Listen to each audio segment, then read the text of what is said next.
लो जी, एक होर घर जिथे अजीम भाई ने सीलिंग की है, ये भी नानकपुर च ही आ।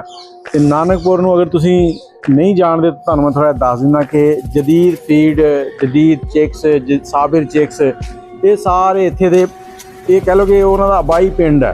इत्थों उठे आ ते हुण अज पूरे पाकिस्तान च उन्हां दीयां फैक्ट्रियां हर शै आ इत्थे आने हैं। देखो पिंडां दा घर थोड़ा देसी माहौल च बनिया, ये इवें लगदा जिवें असीं ना हिंदुस्तान वाले घरां च आ गए हैं। देखो उपर चनियोटी सीलिंग आ। ये यार डब्बे क्यों टेढ़े आ?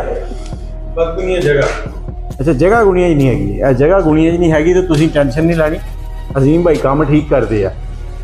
यह चैनल लाइट आ ते बाकी चनियोटी कम होया खूबसूरत है जी। ते नाल ही देखो बड़े बड़े कमरे सोहने माशाल्लाह हजे बन रहा कम। यह सीढ़ियां आ गई ते उपर है चैनल लाइट ते डब्बे जे लाते है जी। बाकी कोई घर के डिजाइन या चैनल सीलिंग के डिजाइन कोई कमी हो तो जरूर दसिया करो। यह ओपन किचन टाइप है, स्टोर रूम कह लो या सर्दियाँ गर्मियाँ सौन वास्ते भी। इत्थे एंट्री वाला गेट लग जाना, दरवाज़ा दरवाज़ा लगना, इत्थे लकड़ का दरवाज़ा लगे ना चस आ जाए। यह थले लगी जी चैना टाइल, आने ही उत्ते तो मैं नज़र ही नहीं मारी थले थले वेख के। यह देखो जी इत्थों सीलिंग शुरू हुई है। ये देखो जी हुण तुसीं गौर करो की बनिया हुआ। टीवी लॉन्च है जी। तो ये देखो ना 2 इंच का थले गहराई ते ऊंचाई दे के चैनल लाइट ला के पटे जे ला के सामने LCD वास्ते जगह बनाती है। कितनी की साइज है? मेरे ख्याल 15 बाई 20 होना, 20 बाई 20। इधर छोटा जहा किचन आ गया जी। किचन भी माशाल्लाह उसको बड़ा प्यारा तो बड़ा खूबसूरत बनया हुआ। साइडों के बॉर्डर दे दिता चैनल लाइट का, अंदर टक दे के उच्चा चुक दिता। थले वही नॉर्मल किचन का स्टाइल है कि एक पासे 2 सिंक शायद या 2 चूल्हियां वास्ते है। अच्छा फिर इधर है बेडरूम।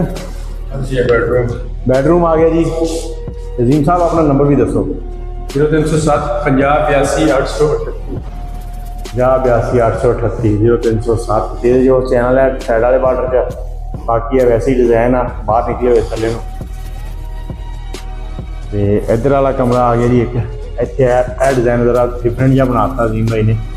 ते थले टाइल पूरे घर च इको ही डिजाइन लगा जी।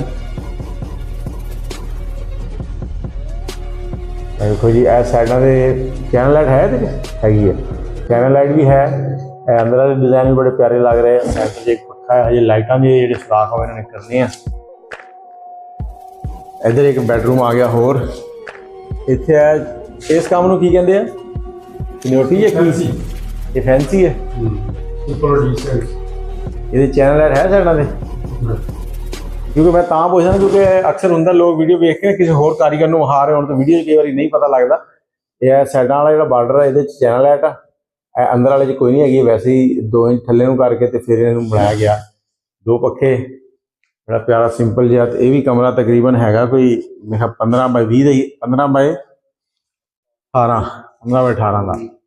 यह जी माशाल्लाह भाई होना का दूसरा घर है। पहला तुहानूं पिछे विखा गए पिछली वीडियो च। इत्थे है दूसरे भी अजीम भाई ने काफ़ी काम किया है। फिरदा ही रहना तू?